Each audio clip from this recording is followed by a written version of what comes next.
부활주일 하나님께서 오늘 우리에게 주신 말씀 고린도전서 15장 12절로 19절 그리고 좀 건너뛰어서 19절 말씀 31절 말씀 그렇게 말씀을 보겠습니다. 고린도전서 15장 12절로 19절 말씀을 제가 하나님의 말씀을 봉독할 때에 하나님의 은혜가 우리 가운데 있기를 소망합니다.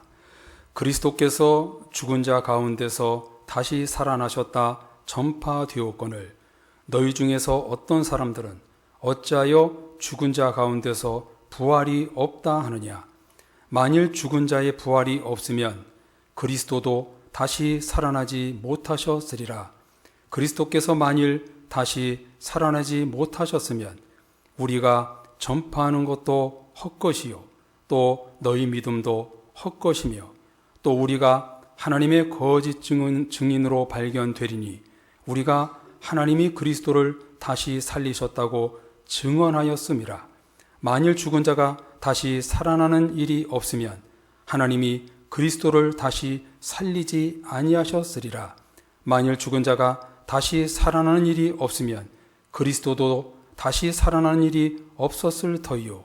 그리스도께서 다시 살아나는 일이 없으면 너희의 믿음도 헛되고 너희가 여전히 죄 가운데 있을 것이요 또한 그리스도 안에서 잠자는 자도 망하였으리니 만일 그리스도 안에서 우리가 바라는 것이 다만 이 세상의 삶뿐이면 모든 사람 가운데 우리가 더욱 불쌍한 자이리라. 아멘. 31절도 봅니다. 형제들아, 내가 그리스도 예수 우리 주 안에서 가진 바 너희에 대한 나의 자랑을 두고 단언하노니 나는 날마다 죽노라. 아멘. 할렐루야. 예수 그리스도는 부활하셨습니다. 사망 권세, 사탄의 권세를 이기시고 부활하셨습니다. 부활주일 오늘 그 부활의 기쁨을 하나님께 박수로 영광을 돌렸으면 좋겠어요. 어떻게 하면 좋냐면 부활의 주님을 사랑합니다. 이렇게 고백하고 힘차게 우리 박수로 한번 영광 돌리겠습니다. 시작. 부활의 주님을 사랑합니다.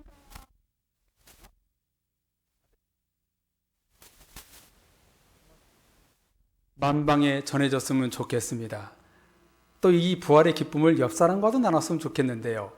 여러분, 우리가 아기는 무엇을 먹나요? 분유, 우유를 먹지요. 자동차는 휘발유, 경유를 넣어야 됩니다. 그러면 사람들은 무엇을 평생 먹어야 될까요? I love you입니다.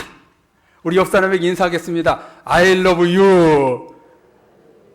한 번 더 사랑합니다. 아멘. 요즘 답답하고 웃을 일도 없고 기뻐할 일도 없지만 부활하신 그런 예수님의 소식에 지금처럼 행복하고 기쁨이 충만한 성도님들 되시기를 주님의 이름으로 축복합니다. 세상 환경과 조건에 따라 기뻐하는 수준 낮은 그리스도인이 아니라 부활하신 예수님을 보고 기뻐하고 즐거워하는 성도님들이 되시기를 주님의 이름으로 축원합니다. 그렇습니다. 우리의 만족은 오직 하나님께로부터 나옵니다. 하나님은 너무나 소중한 분이십니다. 내 모든 것은 버려도 주님은 절대로 버려서는 안 됩니다. 내 모든 것은 잃어버려도 주님은 잃어버리면 안 됩니다. 부활의 주님은 우리의 힘과 능력이 되십니다. 할렐루야.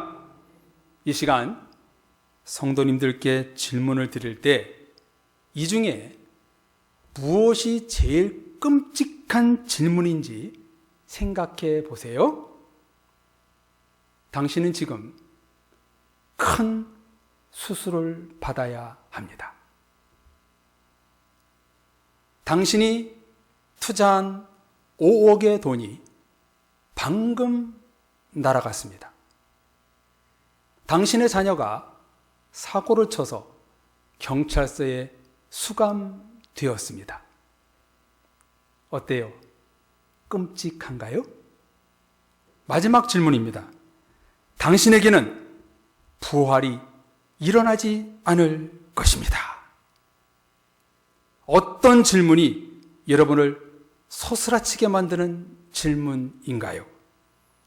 의사에게 몸이 아프다는 말, 금전적인 손해가 났다는 말, 자녀가 잘못됐다는 말, 부활이 없다는 말, 어떤 것이 여러분에게 끔찍하게 들리는지요? 우리가 진정한 그리스도인이라면 세상적인 손해보다는 신앙적 손실에 민감해야 되지 않을까요? 오늘 2020년 부활주의를 맞아 우리 모두는 자기 스스로에게 이렇게 질문을 했으면 좋겠습니다. 만일 나에게 부활이 없다면, 이 한마디에 싫어! 안 돼! 괴로워야 정상이에요. 우리 그리스도인들에게 절대로 일어나지 말아야 될 것이 부활이 없다, 이 말입니다. 오늘날 성도들이 가지고 있는 심각한 신앙의 문제 중 하나가 뭐냐면 구원받아 부활에 이르는 신앙이 약화되고 있다는 거예요. 구원과 부활, 이 두 가지만 확실히 붙잡고 살아도 절대로 시험 들지 않고 온전한 성도가 될 수 있습니다. 우리 그리스도인들이 평생 붙잡고 신앙생활에 될 그 두 기둥이 뭐냐면 구원과 부활입니다. 구원과 부활은 어떻습니까? 구원은 현세의 문제요, 부활은 내세의 문제입니다. 현재 구원의 문제를 바로 정립하면 자연스럽게 내세의 문제도 풀립니다. 땅에서도 풀면 하늘에서도 풀리는 거예요. 지금 나의 현재 신앙으로, 지금 신앙으로 하나님 나라로 들어갈 수 있느냐 없느냐, 생명의 부활이 되느냐 심판의 부활이 되느냐가 결정되는 것입니다. 그래서요, 과거 미래가 아니라 지금 오늘의 신앙이 중요한 것이지요. 예수님이 재림하시면 나는 몸의 부활을 입고 천국에 들어간다. 구원과 부활은 기독교의 핵심이요 뿌리입니다. 구원과 부활은 세상 어떤 종교도 감히 흉내낼 수가 없습니다. 구원과 부활에 대해 확신이 없으니까 가나안 성도, 안나가 성도가 생기는 거예요. 예수 그리스도의 십자가의 구원, 사망 권세의 부활, 이것만 붙들면 확실한 성도가 됩니다. 사랑의 가족 여러분, 정말 성도님들에게 간청하오니 구원과 부활을 끝까지 붙드는 성도님들 되시기를 바랍니다. 하나님을 믿는 저와 여러분들에게 가장 끔찍한 질문이 뭐냐면 만일 부활이 내게 없다면, 이 말입니다. 이 말을 들으면 경기를 일으켜야 됩니다. 아니 뭐야? 나에게 부활이 없다고? 화를 내야 됩니다. 오늘 고린도전서 15장은 예수님의 부활을 집중적으로 다루는 부활장으로 이 같은 사실을 증명해 줍니다. 12절에 보면은요, 고린도 교회 성도들 일부는 성도의 육체적 부활을 부인했습니다.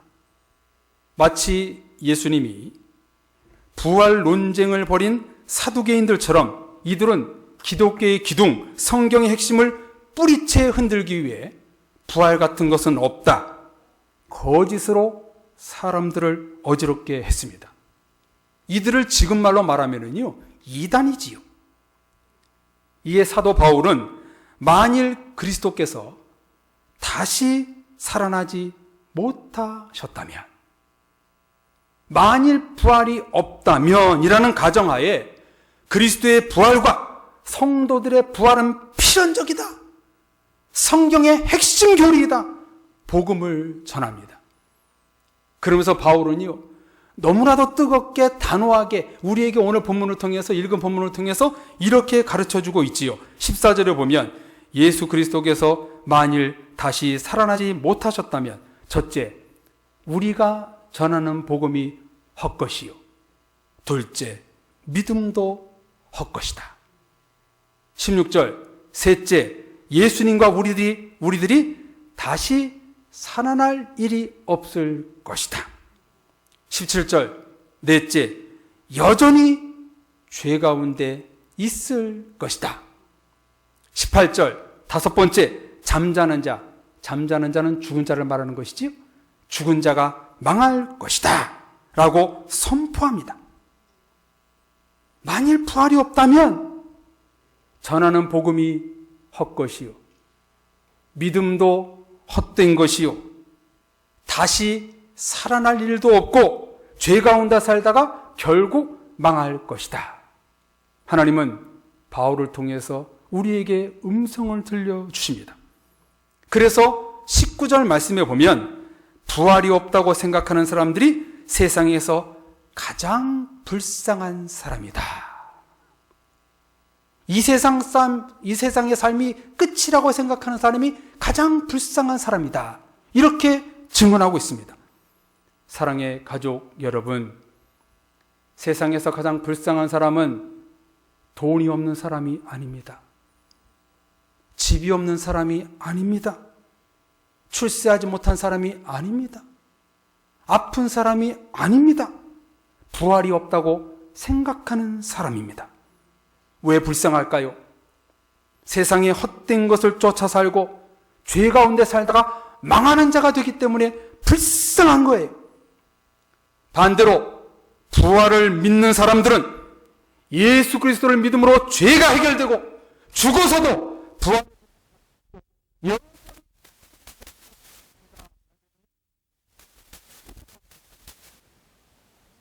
믿는 자들에 대한 특권이요 축복입니다.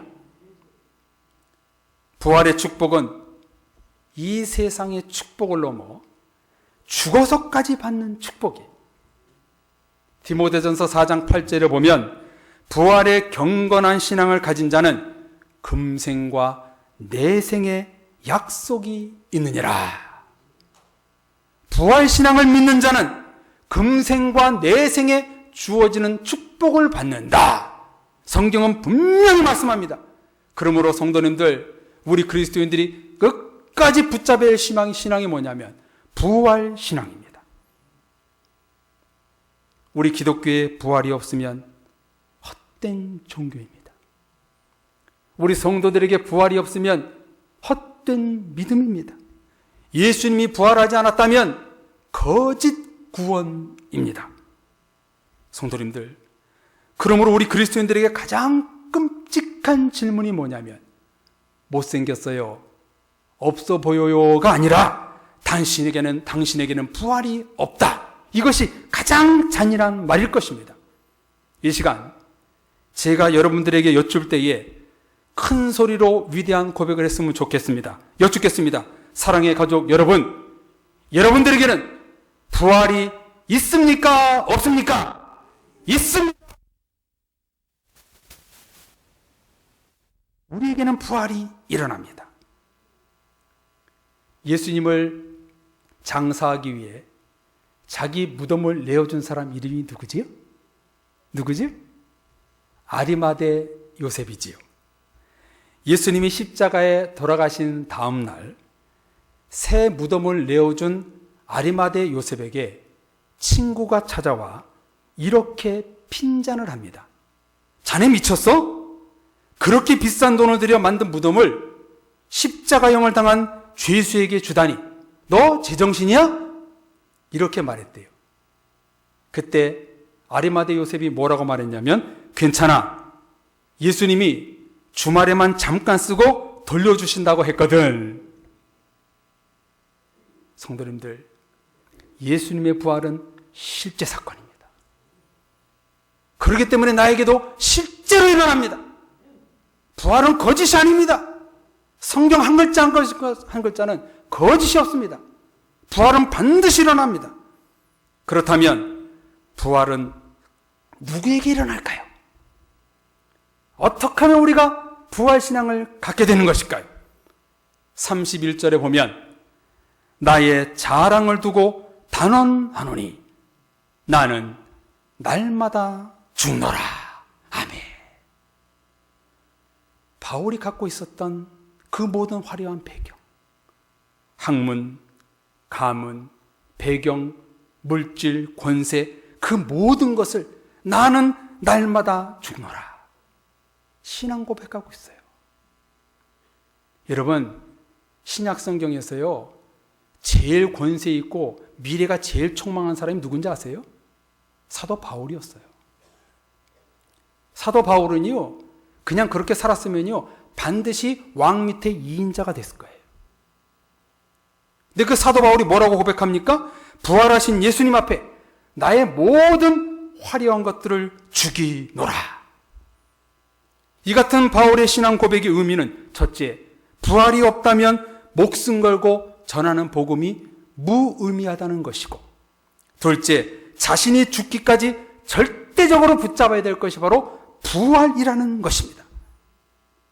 세상의 모든 것을 버리면서라도 끝까지 사수해야 될 것이 뭐냐면 부활이라는 거예요.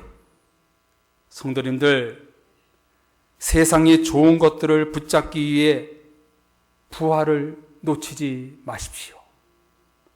하나님을 내려놓고 다른 것을 붙잡지 마십시오. 이 세상의 가장 아름다운 분은 예수 그리스도입니다. 가장 고귀한 신앙은 부활 신앙입니다. 가장 아름다운 믿음은 부활의 믿음입니다. 성도님들, 부활은 반드시 있습니다. 예수님이 재림하시어 가장 먼저 하시는 일이 뭐냐면 죽은 자나 산 자나 몸의 부활을 입고 천국과 지옥의 심판으로 나누십니다. 그렇기 때문에 부활을 믿지 않고 부활신앙을 사수하지 않는 사람이 이 세상에서 가장 불쌍한 사람입니다. 오늘 내가 부활신앙을 하기 위해서는 무엇을 해야 되는가? 나 자신을 죽여야 됩니다. 내 신앙, 내 고집, 내 편견, 내 오만, 불신앙, 갖고 싶은 것, 이 세상에 이루고 싶은 소망들을 죽이고 버려야 합니다. 그런 다음 이렇게 고백해야 됩니다. 이는 내게 사는 것이 그리스도니 죽는 것도 유익함이라.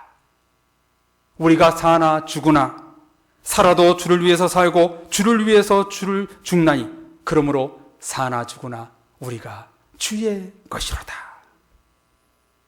성경은 말씀합니다. 주님 앞에서 네가 죽는 것이 유익이다. 주님을 위해서 죽는 것이 바로 구원이요 부활이다 말씀하십니다. 성도님들, 부활의 전제는 죽어야 일어나는 거예요. 그러므로 우리 성도들은 지금 부활 연습을 하고 있는 거예요. 저와 여러분은 지금 부활 연습을 하고 있는 거예요. 내 자랑거리를 죽이는 자에게 부활이 일어납니다. 내 욕심, 내 교만, 불신앙을 죽이는 자에게 지금 부활이 일어나는 것입니다. 그러므로 성도님들, 부활절은 오늘만 부활절이 되면 안 됩니다. 매일매일이 부활절이 되어야 합니다. 날마다 나를 죽이고 다시 살고 이 부활절이 계속해서 반복되어야 합니다. 나는 매일 새롭게 태어납니다. 나는 매일 죽고 매일 새롭습니다. 이것이 부활입니다. 성도님들도 아시다시피 우리 기독교에는 영어로 ed는 없고 ing만 있다고 하잖아요. 변했다, 새로워졌다, 과거가 아니라 지금도 변하고 있다, 계속 새로워지고 있다. 이것이 부활신앙입니다. 오늘을 변화되고 새롭게 하는 것이 부활신앙입니다. 인디아는 힌두교 국가이지만 불교 또한 인도에서 시작됐지요. 인도에서 한때 석가모니의 뼈가 발견돼서 난리가 난 적이 있습니다. 석가모니의 원 이름은 고사마 시타르타죠. 그 사람의 뼈가 발견돼서 뼈를 진열해 놓고 수많은 사람들이 와서 경의를 표하고 시가행진을 벌였다고 합니다. 이 모습을 한 선교사님이 보고 이렇게 말했습니다. 예수 그리스도의 뼈가 하나라도 발견되었다면 기독교는 산산조각이 났을 것이다. 무슨 의미인지 아시겠지요? 우리 기독교는 죽은 사람의 뼈를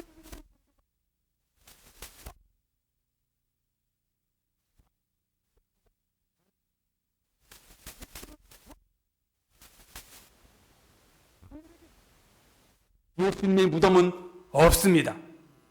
빈 무덤입니다. 이처럼 우리도 부활할 것입니다. 우리도 부활하여 하늘에서 예수님을 배웠고 생수의 강이 흐르는 그 천국의 건의는 축복을 우리가 받게 될 것입니다. 오늘 부활주의를 맞아 만일 나에게 부활이 없다면, 이것이 가장 끔찍한 질문임을 아시고 나는 날마다 죽노라. 죽고 새롭게 되고 죽고 다시 살고 죽고 부활하는 거듭나는 삶을 사시는 여러분들 되시기를 바랍니다. 성경은 말씀하십니다. 나는 부활이요 생명이니 나를 믿는 자는 죽어도 살겠고 무릇 살아서 나를 믿는 자는 영원히 죽지 아니하리라. 선한 일을 행하는 자는 생명의 부활로, 악한 일을 행하는 자는 심판의 부활로 나오리라. 성도님들, 우리에게는 부활이 있습니다. 그렇기 때문에 우리들의 믿음은 헛된 것이 아니요, 우리가 드리는 예배는 초라한 것이 아닙니다. 부활신앙을 갖고 있는 여러분들은 결코 초라하지 않습니다. 여러분은 정말 훌륭하신 분들입니다. 부활신앙을 갖고 있는 자가 바로 참된 그리스도인이요 하나님께 영광을 받는 성도가 됩니다. 우리는 불쌍한 사람이 아닙니다. 영광의 부활을 믿는 성도이기 때문에 우리는 은혜로운 성도입니다. 예수님은 부활하셨습니다. 나도 부활할 것입니다. 예수님은 죽음을 이기셨습니다. 나도 죽음을 이기고 천국에서 영원히 살 것입니다. 오늘의 부활을 위해 매일 죽고 다시 사는 우리 성도님들 되시기를 바랍니다. 이것이 오늘의 부활절입니다. 우리가 부활신앙이 없다면 우리가 교회 다니는 것, 주님을 믿는다는 것, 예수 그리스도는 다 가짜입니다. 그러나 우리 주님은 부활하셨고 나도 주님을 믿고 부활하여 저 천국에서 영원히 살 것을 우리가 믿기 때문에 여러분들은 불쌍한 사람이 아닙니다. 여러분은 훌륭한 성도입니다. 한번 따라서 하겠습니다. 나는 영광의 성도야. 한 번 더, 나는 이 세상에서 가장 행복한 사람이야. 아멘. 나에게는 진정한 부활의 소망이 있습니다. 이렇게 고백하며 이 부활의 기쁨을 맞는 우리 사랑의 모든 가족들 되시기를 주님의 이름으로 축복합니다. 아멘. 기도하겠습니다. 사랑의 우리 구주 하나님 아버지, 부활의 예수님을 믿습니다. 예수님이 부활한 것처럼 나도 부활하여 저 천국에 들어갈 줄로 믿습니다. 이 부활신앙 끝까지 붙잡고 불쌍한 사람이 아니라 영광의 고백을 하는 우리 모두가 될 수 있도록 도와주옵소서. 십자가의 구원,